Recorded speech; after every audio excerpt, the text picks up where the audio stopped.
இந்த 3 ஃப்ளைட்டும் உங்கள் கண்ட்ரி மேலே பறக்குது அப்படின்னா உங்கள் கண்ட்ரி ஒரு மிகப்பெரிய ஆபத்தில் இருக்குன்னு அர்த்தம். இந்த 3 ஃப்ளைட்டையும் ஒரு டெட்லி காம்போ ட்ரையோ அப்படின்ட்டு சொல்லுவாங்க.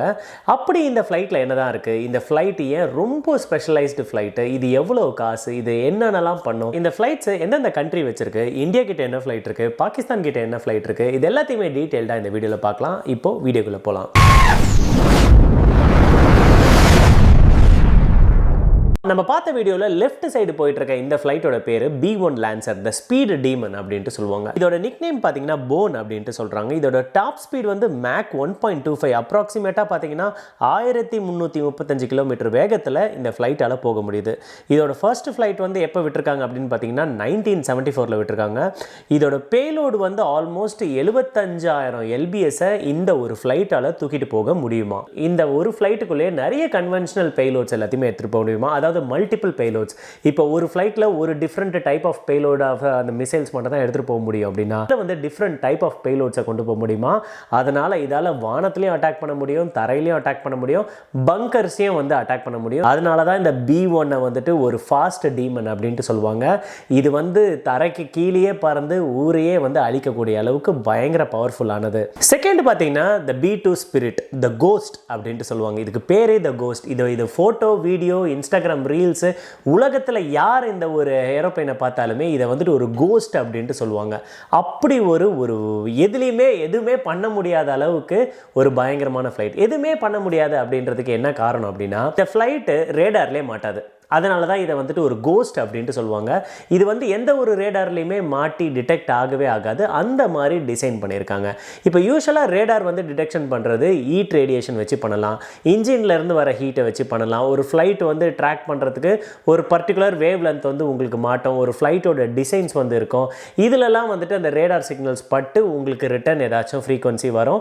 அது மூலிமா உங்களால் கண்டுபிடிக்க முடியும். ஆனால் இந்த B2 பாம்பரை டிசைன் பண்ணியிருக்கதே பார்த்தீங்கன்னா இதோட டிசைன்ஸும் சரி, இதோட இன்ஜினும் சரி, எல்லாமே வந்துட்டு உங்களுக்கு ரேடார்ல இருந்து எஸ்கேப் ஆகிற மாதிரி தான் வந்துட்டு டிசைனே பண்ணியிருக்காங்க. ஸோ இந்த ஒரு ஃப்ளைட்டு ரேடாரில் மாட்டவே மாட்டாது. இதோட நிக் நேம் பார்த்தீங்கன்னா ஸ்டெல்த் பாம்பர். இதோட டாப் ஸ்பீடு வந்து 1110 கிலோமீட்டர் வேகத்துக்கு போகும், சப்சோனிக். அதோட ஃபர்ஸ்ட் ஃப்ளைட்டு 1989 விட்டுருக்காங்க. பேலோடு வந்து ஆல்மோஸ்ட் 40,000 LBS இதால் தூக்கிட்டு போக முடியுமா. இதில் என்ன ஸ்பெஷலைசேஷன் பார்த்தீங்கன்னா நியூக்ளியர் வெப்பனை இதால் கேரி பண்ணி கொண்டு போக முடியும்.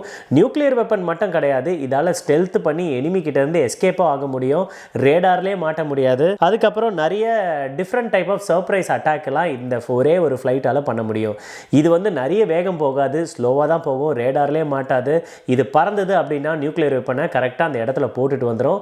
இது போயிடுச்சு அப்படின்னா, இது நியூக்ளியர் வெப்பன் போட்டுருச்சு அப்படின்னா அந்த கண்ட்ரி எப்படி ஹிரோஷிமா நாகசாக்கி மேலே ஒரு ஃப்ளைட் பாம்பு போட்டு ஒரு கதையே முடிஞ்சதோ அந்த மாதிரி இந்த ஒரு ஃப்ளைட்டே போதும், போய் ஒரு கண்ட்ரியை தனியாக அழிச்சிட்டு வந்துடும்.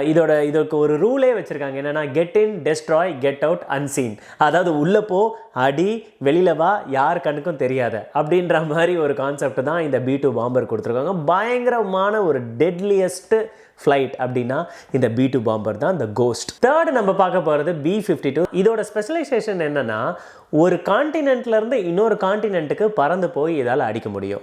ரெண்டாவது விஷயம், வானத்திலேயே இதால் ஏர் மிசைல்ஸை விட முடியும். கிரவுண்ட் அட்டாக்கும் பண்ணலாம், ஏர் அட்டாக்கும் பண்ணலாம், எல்லா வகையான அட்டாக்குமே இந்த ஒரு ஃப்ளைட்லேயே பண்ணலாம். இதோட நிக் நேம் வந்து பஃப் அப்படின்ட்டு வச்சுருக்காங்க, big ugly fat fellow. Top speed வந்து 1000 கிலோமீட்டர் வேகத்துக்கு போகுது. ஃபர்ஸ்ட் ஃப்ளைட் வந்து 1952 விட்டுருக்காங்க. பேலோட் வந்து 70,000 LBS இதால் தூக்கிட்டு போக முடியுதான். ஸ்பெஷலைசேஷன் பார்த்தீங்கன்னா long range cruise missile platform, stand off attacks. Continent to continent இந்த ஃப்ளைட்டால் பறந்து போய் சண்டை போட முடியும். கிட்டத்தட்ட 14,000 கிலோமீட்டர் ரீஃபியூலே பண்ணாமல் இந்த ஃப்ளைட்டை பறக்க வைக்கலாம். அதே மாதிரி பறந்து போகும்போது 1000 கிலோமீட்டருக்கு தள்ளி ஒரு கண்ட்ரி இருக்குன்னா இங்கே இருந்தே அவங்களால அந்த ஏர் லான்ச்டு மிசைல், க்ரூஸ் மிசைல்ஸை இங்கே இருந்தே லான்ச் பண்ண முடியும். ஸோ கிட்ட போய் அடிக்க வேணாம். 1000 கிலோமீட்டருன்றது எவ்வளோ தூரம். ஸோ வானத்தில் இருந்தே 1000 கிலோமீட்டருக்கு உண்டான அந்த ஏர் க்ரூஸ் மிசைல்ஸ் எல்லாம் வந்துட்டு இங்கேருந்தே அனுப்பலாம்.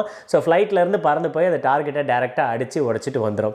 ஸோ அந்த அளவுக்கு ஒரு பவர்ஃபுல்லான ஏரோப்ளைன். ஸோ இப்போ புரியுதா இந்த மூணுத்தையும் ஏன் வந்து ஒரு டெட்லி காம்போ அப்படின்ட்டு சொல்கிறாங்கன்ட்டு. இந்த டெட்லி ட்ரையோ அப்படின்னு சொல்கிற இந்த 3 ஃப்ளைட்டையுமே வச்சிருக்கிற ஒரே கண்ட்ரி யார்? கண்டிப்பாக உங்களுக்கு தெரிஞ்சிருக்கும், அமெரிக்கா தான். அமெரிக்கா கிட்ட தான் இந்த 3 ஃப்ளைட்டுமே இருக்குது.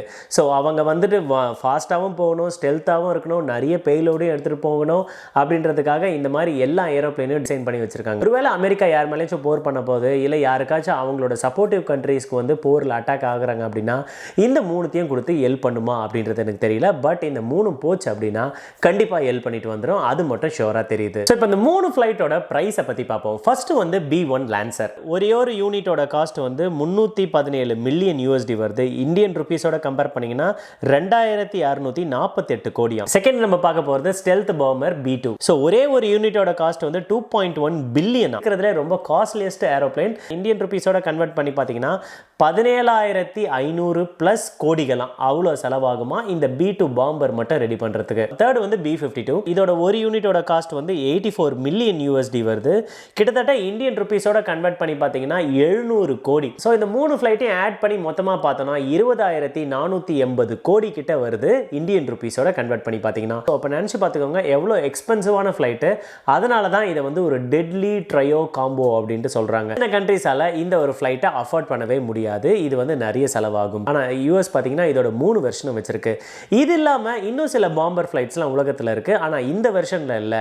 இப்போ ரஷ்யா பார்த்தீங்க அப்படின்னா பாம்பர் டைப்பில் TU-160 TU-95 அப்படின்னு சொல்லிட்டு இருக்கு. இது ரெண்டுமே பார்த்தீங்கன்னா ரொம்ப பெருசாகவும் இருக்கும், ஃபாஸ்ட்டாகவும் போகும். நியூக்ளியர் வெப்பனை இதால் ஹேண்டில் பண்ண முடியும். இது ரஷ்யா கிட்ட இருக்கு. இதில் எல்லாருக்குமே ஒரு கொஸ்டின் வந்திருக்கும், நம்ம ஏன் இன்னும் சைனாவை பற்றியே பேசலன்ட்டு. சைனா வந்து யூஎஸை விட கொஞ்சம் அட்வான்ஸ்டு டெக்னாலஜியில் ஒன்று டெவலப் பண்ணிக்கிட்டு இருக்காங்களாம். ஆல்ரெடி சைனா கிட்ட H6ன்னு ஒன்று இருக்குது, ஆனால் H20 அப்படின்னு சொல்லிட்டு ஒன்று தான் டெவலப் பண்ணிக்கிட்டு இருக்காங்க.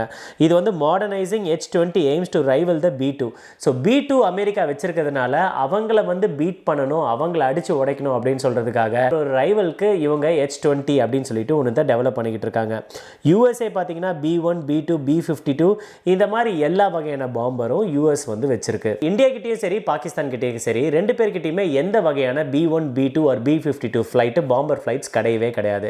இவங்க ரெண்டு பேர்கிட்டயுமே நிறைய ஃபைட்டர் ஜெட்ஸ் இருக்கு, அதுக்கு இன்னும் நிறைய நேம்ஸ் இருக்கு. ஒருவேளை நம்ம பாகிஸ்தான் கூட ஃபைட் பண்ணும்போது சைனா அவங்களுக்கு சப்போர்ட் பண்ணி H20 நம்மளுக்கு கடன் கொடுத்தாங்க அப்படின்னா நமக்கு யாராச்சும் வந்து ஹெல்ப் பண்ணுவாங்களா? நமக்கு இஸ்ரேல் வந்து ஹெல்ப் பண்ணுமா, இல்லை ரஷ்யா ஹெல்ப் பண்ணுமா, இல்லை US ஹெல்ப் பண்ணுமா?